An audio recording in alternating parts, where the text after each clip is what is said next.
Greetings to all my dear students.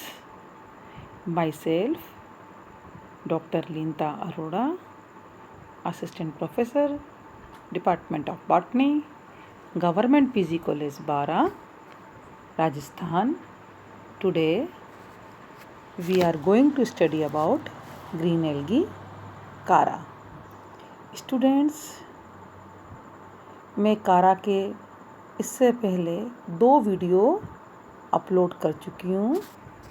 उन videos में मैंने उनकी क्लासिफिकेशन, उनका अकरेंस, प्लांट बॉडी ऑफ कारा के बारे में फर्स्ट वीडियो में मैंने आपको डिटेल में बताया था.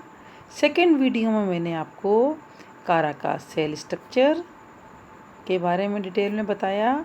साथ ही कारा के इम्पोर्टेंट फीचर्स के बारे में भी आपको डिटेल में समझाया. रिप्रोडक्शन इन कारा भी इसमें बताया. कारा में जनन जो होता है कायिक व लैंगिक विधियों से होता है. अलैंगिक बीजाणुओं का इसमें अभाव होता है. कायिक जनन जो वेजिटेटिव रिप्रोडक्शन होता है वो कारा में 4 तरह से होता है. एक तो बल्बिल द्वारा होता है यानी कि पत्र प्रकलिकाओं द्वारा होता है. सेकंड एमोर्फस बल्बिल द्वारा होता है यानी कि अनियमित पत्र कलिकाओं द्वारा होता है. इसके साथ साथ एमाइलम स्टार्च द्वारा होता है यानी कि एमिलम स्टार्च के द्वारा इसमें वेजिटेटिव रिप्रोडक्शन होता है. फोर्थ इसमें सेकेंडरी प्रोटोनिमा द्वारा होता है यानी कि द्वितीयक प्रथम तंतु द्वारा भी इसमें कायिक जनन होता है. अब हम इसके लैंगिक जनन पे आते हैं, सेक्सुअल रिप्रोडक्शन में आते हैं. सेक्सुअल रिप्रोडक्शन इन कारा. सेक्सुअल रिप्रोडक्शन ऑफ कारा इज एन एडवांस ओगेमस टाइप. कारा में अत्यंत प्रकट प्रकार का विषमयुग्मकी लैंगिक जनन पाया जाता है. The sex organ are macroscopic and large.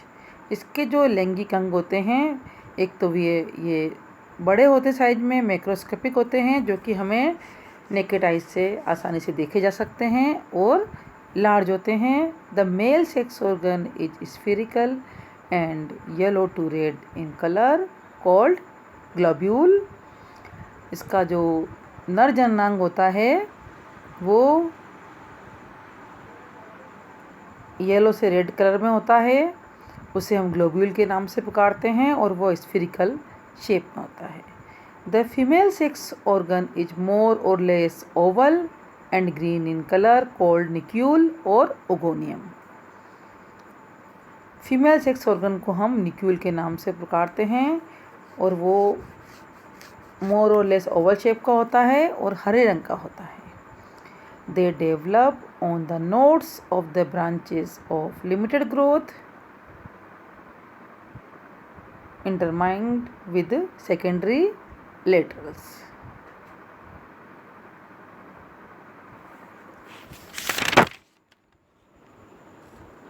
जननांग सीमित वृद्धि की शाखाओं में विकसित होते हैं.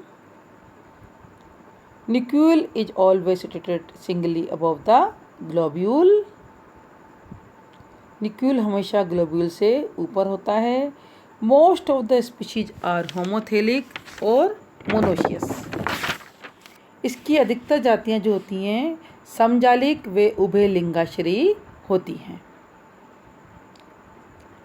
स्टूडेंट्स, मोनोशियस मीन्स क्या होता है? जिसमें कि male and female sex organ develop on the same plant, जिसमें कि नर व मादा जननांग एक ही पौधे पर विकसित होते हैं. बट सम आर हेटेरोटेलिक और डायोशियस. लेकिन इसकी कुछ जातियां जैसे कि कारा वालिचाई, इसमें क्या होता है, ये विषमकालिक होती हैं तथा एक लिंगाश्रयी होती हैं. एक लिंगाश्रयी का मतलब क्या होता है स्टूडेंट्स? डायोशियस का मीन्स क्या होता है? इसके दोनों प्रकार के जननांगों का निर्माण भिन्न भिन्न पौधों पर होता है. कई बार स्टूडेंट एग्जाम में क्वेश्चन भी आता है कि what is difference between monoecious and dioecious. Monoecious यानी कि दोनों जननांगों का निर्माण एक ही पौधे पर होता है. डायोशियस मीन्स दोनों प्रकार के जननांगों का निर्माण भिन्न भिन्न पौधों में होता है। स्ट्रक्चर ऑफ मैच्योर ग्लोब्यूल, पुंधानी का स्ट्रक्चर, एंथीडियम का और ग्लोब्यूल का पुंधानी का structure. Mature globules are spherical in shape and yellow to red colour. परिपक्व ग्लोब्यूल पीले से अथवा लाल रंग की अत्यंत जटिल संरचना है। Each globule consist of 8 curved plates situated toward the outer side, which are the shield cells. इसकी भित्ति 8 कोशिकाओं से निर्मित होती है जिन्हें कि शील्ड कोशिकाएं कहते हैं। From the inner side of the each shield cell, a centrally placed rod-shaped structure is developed called manubrium. Shield कोशिकाओं की बाह्य भित्ति में अनेक इनफोल्डिंग्स भी पाए जाते हैं स्टूडेंट्स। प्रत्येक शील्ड कोशिका के केंद्र से एक दंड रूपी बेलनाकार कोशिका विकसित होती है जिसे मेनुब्रियम के नाम से जानते हैं, जिसे हम मेनुब्रियम कहते हैं। At the distal end of each manubrium one or more globose cell developed are called primary capitula. Each primary capitulum develop 2 or more secondary capitula. प्रत्येक शील्ड के केंद्र से एक दंड रूपी बेलनाकार कोशिका स्टूडेंट्स विकसित होती है जिसे हम मेनुब्रियम कहते हैं। इसका विस्तार ग्लोब्यूल के केंद्र की ओर होता है। मेनुब्रियम के दूरस्थ छोर पर या डिस्टल एंड पर एक अथवा अधिक गोलाकार कोशिकाएं होती हैं जिन्हें प्राइमरी कैपिटुलम सेल कहते हैं। प्राथमिक कैपिटुलम कोशिकाएं कहते हैं। इन कोशिकाओं के विभाजन से द्वितीयक कैपिटुलम कोशिकाएं बनती हैं। Finally each secondary capitulum develop 2 to 4 longed anthedial filaments. Each anthedial filament has 25 to 250 cells and each cell anthedium form a biflagellate, coiled and uninucleate anthrozoids. Thus, a globule can develop as much as 20,000 to 50,000 anthrozoids. इन कोशिकाओं के शीर्ष पर एंथीडियल filament अथवा स्पर्मेटोजिनस filament होते हैं। इन तंतुओं की प्रत्येक कोशिका से एक पुमणु बनता है, एंथ्रोजोइड बनता है। प्रत्येक ग्लोब्यूल में 20,000 से 50,000 तक पुमणु बनते हैं। डेवलपमेंट ऑफ ग्लोब्यूल, ग्लोब्यूल का विकास कैसे होता है कारा में। The globule develop at the node of branches of limited growth. पुंधानी अथवा ग्लोब्यूल का विकास सीमित वृद्धि की शाखाओं की पर्वसंधियों पर होता है। Single peripheral cells of each node function as an anthedial initial. पर्वसंधि की अभ्यक्ष सतह पर स्थित परिधि कोशिकाओं में परिणतिक विभाजन से निर्मित 2 कोशिकाओं में से बाह्य संतति कोशिका एंथीडियल इनिशियल के रूप में कार्य करती है। The antheridial initial first undergoes transfer division to form 2 cells, of which the lower one is pedicel cell and which form the stalk.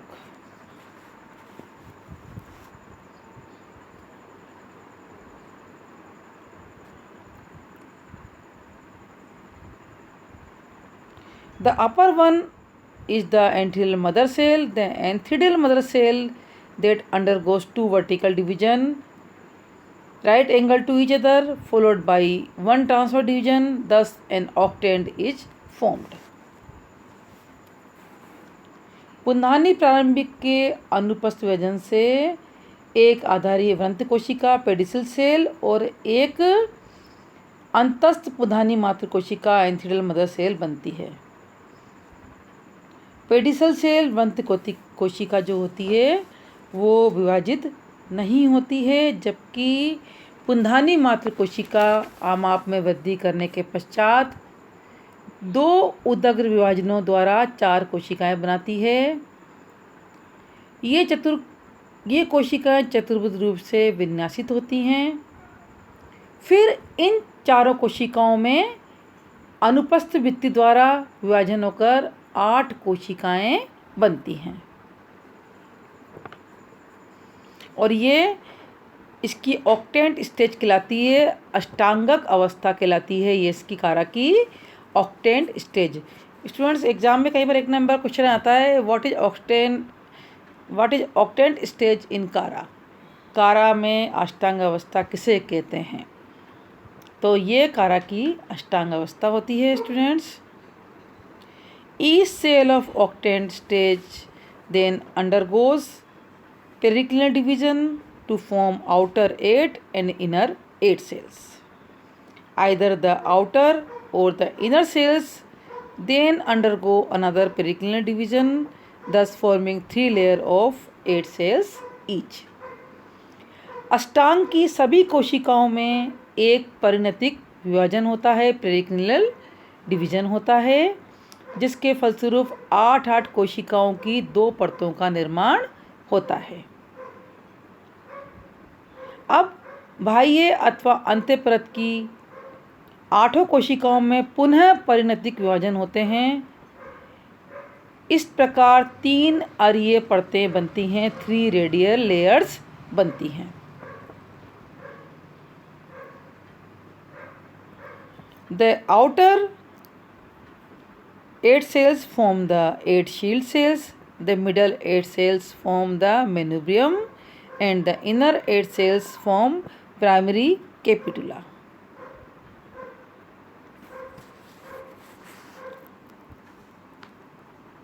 तीन अरीय परतें बन गई बच्चों। प्रत्येक परत में 8 कोशिकाएं होती हैं। बाह्य परत की 8 कोशिकाएं रूपांतरित होकर 8 शील्ड कोशिकाएं बनाती हैं।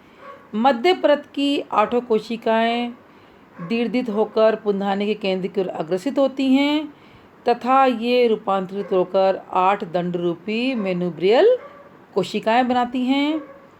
भीतरी परत की 8 कोशिकाएं जो मेनुब्रियम कोशिकाओं के शीर्ष पर स्थित होती हैं, ये प्राथमिक कैपिटुलम कोशिकाएं बनाती हैं।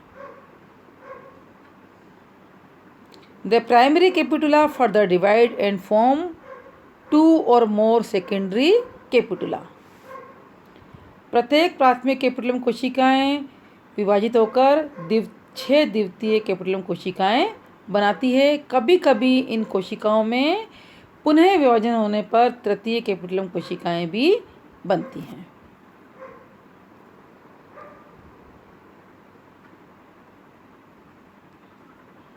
Each secondary capitula further divide form 2 to 4 enthedial filament consisting of 25 to 250 enthedial cells or enthedia.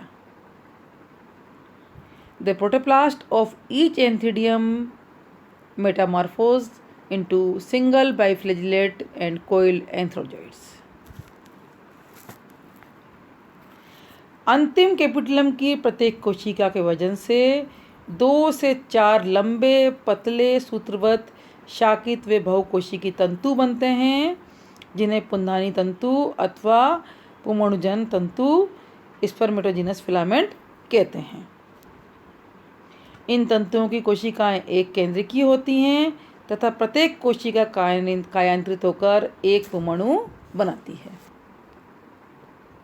पुंमणु के विकास की प्रक्रिया को पुंमणुजनन या स्पर्मेटोजेनेसिस कहते हैं। इस प्रकार परिपक्व पुंमणु दीर्घित सर्पिल व द्विकशाभिकीय संरचना होती है। स्टूडेंट्स, आपको इसमें पुंमणु का स्ट्रक्चर दिख रहा है।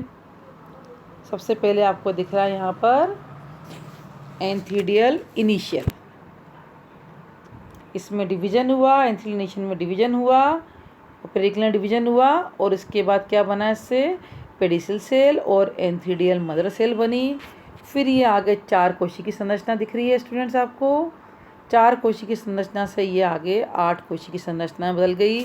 फिर ये शील्ड सेल का डेवलपमेंट हुआ, मैनुअल सेल का डेवलपमेंट हुआ एंड प्राइमरी कैपिटुलम सेल्स का डेवलपमेंट हुआ।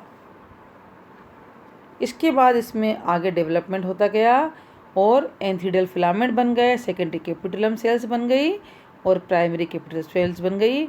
इसके बाद इसमें एंथ्रीडिया का डेवलपमेंट हुआ और एंथ्रोजोइड्स इसके अंदर बन गए।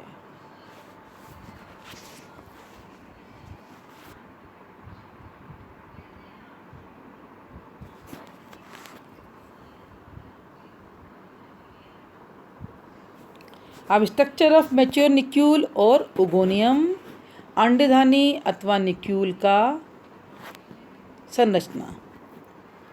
द निक्यूल ऑफ कारा is Oval with A short stock like globule. It is also developed at the node of primary laterals just above the globule in homothelic species.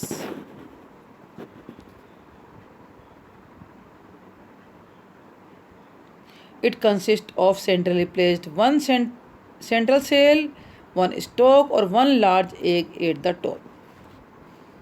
कारा की अंडधानी अथवा निक्यूल एक स्थूलदर्शीय मैक्रोस्कोपिक अंडाकार संरचना है। यह सीमित वृद्धि की शाखाओं की पर्व संधियों पर एक सूक्ष्म वृत्त पर संलग्न रहती है।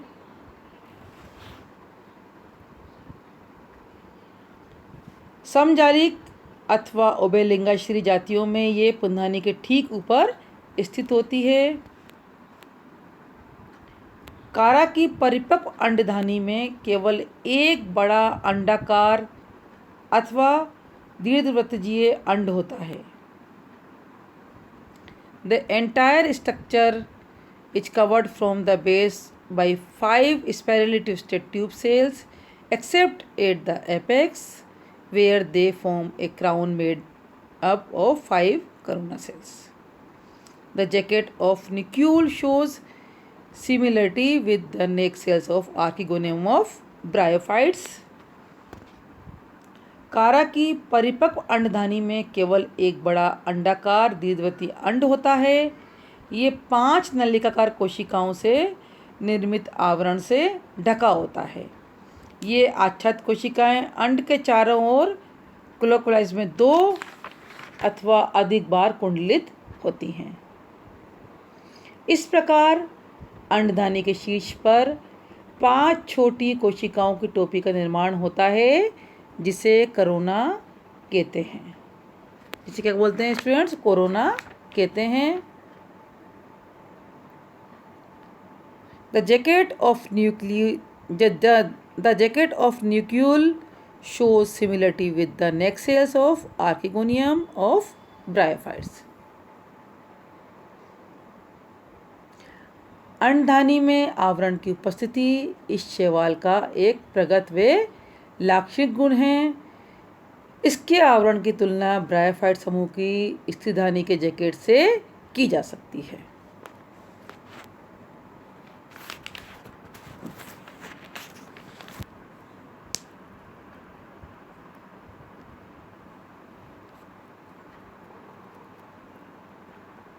अब डेवलपमेंट ऑफ ओगोनियम मैं आपको स्टूडेंट्स नेक्स्ट वीडियो में बताऊंगी।